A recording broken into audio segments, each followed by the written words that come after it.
Shalom anak-anak sekalian, selamat datang pada video pembelajaran mata pelajaran sejarah Indonesia, di mana untuk materi kali ini, dalam video ini berbicara mengenai perlawanan terhadap pemerintah kerajaan Belanda, yang mana perlawanan itu dilakukan oleh rakyat Batak dan juga yang dilakukan oleh rakyat Aceh.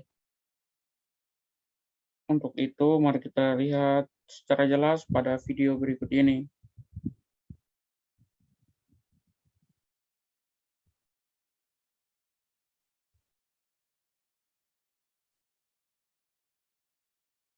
Tujuan dan materi pembelajaran. Yang pertama, tujuan pembelajaran.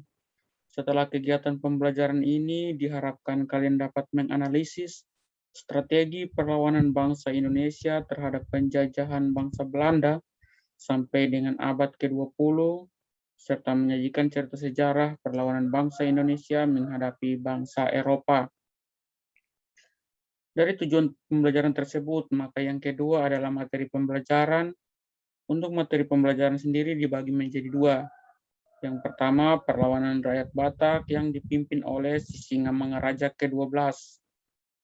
Yang kedua adalah perlawanan Aceh.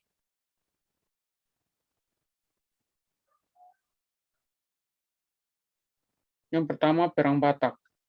Perang Batak ini terjadi dari tahun 1878 sampai 1907. Yang pertama, latar belakang. Nah, kalian bisa perhatikan dua gambar yang Pak tampilkan di sini adalah yang pertama adalah Sisingamangaraja ke-12 yang merupakan Raja Batak. Yang kedua adalah Ludwig Nommensen. Dia adalah penginjil atau penyebar agama Kristen Protestan di wilayah Batak. Latar belakangnya yang pertama adalah pengaruh Sisingamangaraja semakin kecil. Hal ini diakibatkan karena perluasan wilayah yang dilakukan oleh Belanda dalam rangka Pax Nederlandisa. Yang kedua, Belanda memperkuat kekuasaannya dalam rangka Pax Nederlandisa. Jadi, yang kedua ini mendukung yang pertama itu, yaitu perluasan kekuasaan dalam rangka Pax Nederlandisa.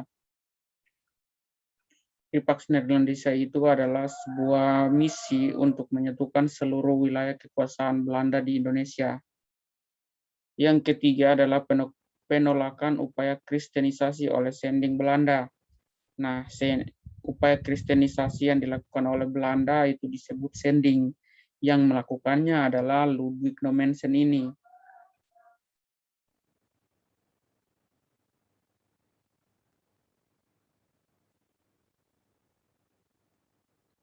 Yang kedua, jalannya perlawanan. Jadi perlawanan ini dimulai dengan atau diawali dengan pengusiran Nommensen, penginjil tadi itu.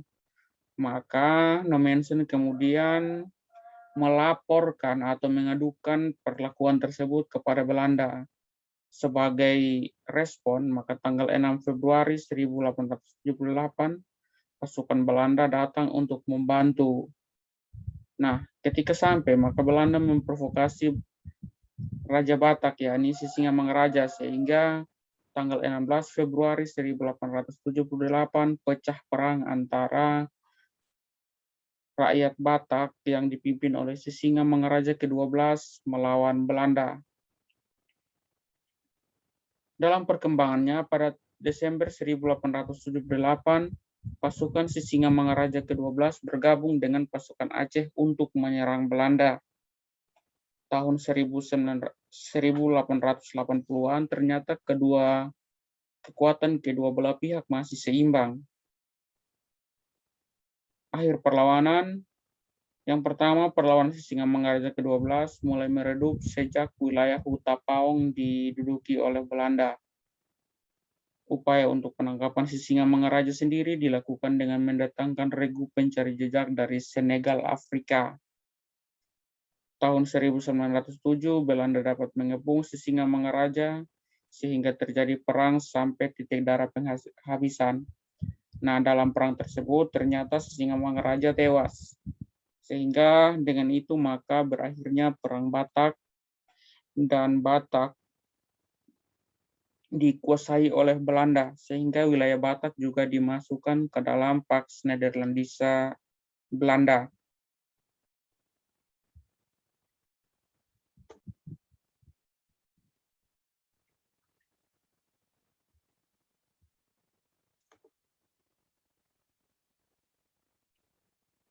Yang kedua adalah Perang Aceh. Perang Aceh ini terjadi tahun 1873 sampai 1904. Jadi Aceh ini memiliki kedudukan yang strategis. Aceh menjadi pusat perdagangan, daerahnya luas, dan memiliki hasil penting seperti lada, hasil tambang, serta hasil hutan. Karena itu, dalam rangka mewujudkan Pax Nederlandisa, Belanda sangat berambisi untuk menguasai Aceh. Jadi kita semua tahu bahwa sejak masa VOC, orang-orang Belanda itu ingin menguasai perdagangan di Aceh. Begitu juga zaman pemerintahan Hindia Belanda. Tetapi di sisi lain, orang-orang Aceh dan para sultan yang berkuasa tetap ingin mempertahankan kedaulatan Aceh. Semangat dan tindakan sultan beserta rakyatnya yang demikian itu memang secara resmi didukung dan dibenarkan oleh Traktat London. Traktat London ini terjadi tanggal 17 Maret 1824. Traktat London sendiri adalah hasil kesepakatan antara Inggris dan Belanda yang isinya antara lain bahwa Belanda setelah mendapatkan kembali jajahannya di Kepulauan Nusantara tidak dibenarkan mengganggu kedaulatan Aceh. Dengan isi Traktat London ini secara resmi menjadi kendala bagi Belanda untuk menguasai Aceh.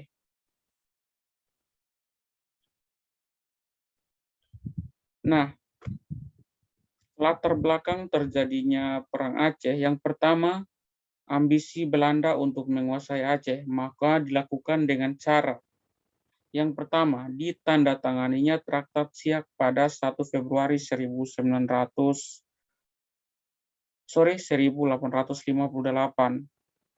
Nah,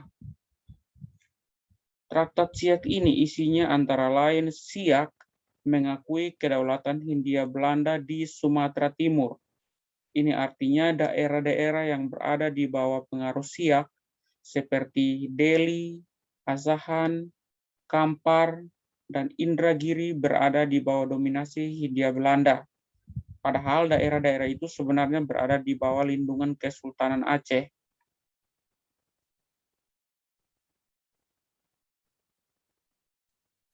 Tindakan Belanda dan Siak ini tidak diprotes keras oleh Kesultanan Aceh.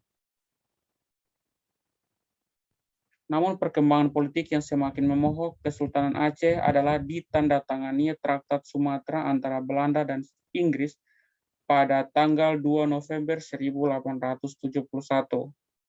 Nah, untuk Traktat Siak ini memang belum dapat protes secara keras oleh pihak Aceh, tetapi ketika direvisinya Traktat London menjadi Traktat Sumatera tahun 1871, maka Aceh melakukan protes yang sangat keras.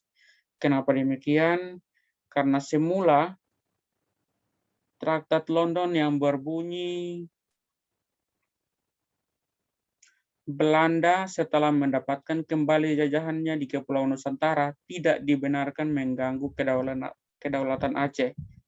Nah, dari pernyataan tersebut dirubah menjadi Traktat Sumatera dalam ambisinya untuk menguasai Aceh. Dengan demikian, isi Traktat Sumatera sendiri adalah Inggris memberi kebebasan kepada Belanda untuk memperluas daerah kekuasaannya di seluruh Sumatera. Nah, dengan direvisinya Traktat London menjadi Traktat Sumatera, hal ini jelas merupakan ancaman bagi Kesultanan Aceh. Kenapa demikian? Karena Traktat Sumatera ini memberi keluasan kepada Belanda untuk memperluaskan wilayahnya di seluruh Sumatera. Kita semua tahu bahwa Aceh berada di wilayah Sumatera. Otomatis kedaulatan Aceh yang dijaga di dalam dijaga dalam Traktat London itu menjadi terancam. Yang ketiga, Belanda menentang upaya diplomasi Aceh dengan Turki, Italia, dan Amerika Serikat. Nah, ketika Traktat Sumatera ini ditandatangani, maka Aceh dalam posisi yang terus terancam. Oleh sebab itu, Aceh berusaha mencari sekutu dengan negara-negara lain seperti Turki, Italia, bahkan juga melakukan kontak dengan Amerika Serikat. Nah, hal ini ternyata tidak disukai oleh Belanda. Oleh karena itu, Belanda mengacam dan mengultimatum agar Kesultanan Aceh tunduk di bawah pemerintah Hindia Belanda. Nah, hal ini yang menyebabkan pecah pertempuran atau pecah perang Aceh. Nah, tokoh-tokoh perang Aceh, yang pertama tokoh dari Aceh itu ada beberapa tokoh seperti yang dilihat di situ. Kemudian ada tokoh-tokoh dari Belanda, ada dilihat di situ, nanti bisa dipelajari. Ya, proses dan fase perang Aceh. Ternyata perang Aceh ini terbagi menjadi 4 fase. Yang pertama pada 24 Maret 1873, maaf ya, itu 1873 Belanda mengumumkan perang melawan Aceh. Maka Aceh melakukan persiapan juga. Ketika tanggal 6 April 1873, pasukan Belanda telah tiba di barat Aceh. Maka pecah pertempuran dengan semangat perang sabil. Perang sabil di sini adalah perang mempertahankan kekuasaan Islam dari orang-orang kafir, kalau bisa dikatakan begitu. Nah, dengan semangat perang sabil berhasil mempertahankan Aceh dan memukul mundur Belanda. Itu fase pertama yang terjadi tahun 1873 sampai 1874. Yang kedua, perang fase 2 itu berlangsung tahun 1874 sampai 1880. Nah, perang Aceh kedua ini dipimpin oleh Jan van Swieten dari pihak Belanda, dan dari pihak Aceh itu dipimpin oleh Panglima Polim.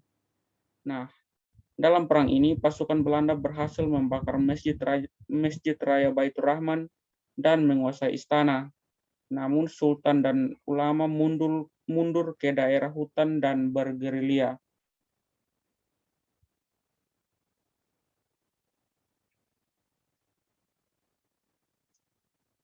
Perang fase 3 itu berlangsung tahun 1881 sampai 1896. Nah, pada fase ini perlawanan besar-besar dipimpin oleh Teku Umar, Teku Cikditiro, Panglima Polim, dan Cuk Nyakdin. Nah, akibatnya Belanda semakin kewalahan menghadapi perang Aceh. Oleh sebab itu, sebagai strategi selanjutnya adalah Belanda kemudian mengutus Dr. Snoek Hung Roye untuk mempelajari segala aspek kehidupan Aceh. Pada saat ini juga Teku Umar pura-pura menyerah. Nah, Dr. Snoek Hung Roye ini diutus oleh Belanda untuk mempelajari adat istiadat Aceh, bagaimana kehidupan Aceh, dan lain sebagainya. Jadi dia melakukan penelitian itu, dia pakai nama samarannya Abdul Ghaffar. Nah, untuk itu hasil kesimpulan penelitian Dr. Snoek Hung Roye ini, dia berkata bahwa kekuatan Aceh terletak pada peran para ulama. Jika mau menguasai Aceh, maka para ulama itu harus dilumpuhkan terlebih dahulu. Nah, ini adalah orang yang bernama Dr. Snoek Hung Roye.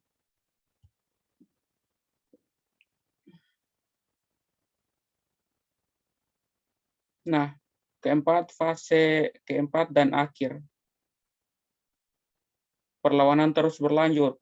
Nah, Teku Umar yang tadi pura-pura menyerah itu, ketika menyerah kepada Belanda, pura-pura menyerah maksudnya, dia itu diberi persenjataan oleh Belanda. Kemudian Teku Umar itu kembali bergabung ke pihak Aceh, karena tadi itu dia cuma pura-pura. Namun kemudian dalam perkembangannya dia tewas pada 11 Februari 1899. Nah, ternyata hasil penelitian Dr. Snoek Hung Roye ini berhasil melemahkan pasukan Aceh, karena Belanda itu sudah tahu kelemahan Aceh seperti apa. Nah, oleh sebab itu para pemimpin pasukan mulai satu persatu ditangkap. Tahun 1905, Cut Nyak berhasil ditangkap kemudian wafat pada tahun 1910. Nah, kematian Cut Nyak ini semakin melemahkan Aceh. Namun dalam perkembangannya, perang masih terus berlanjut sampai betul-betul berakhir tahun 1914.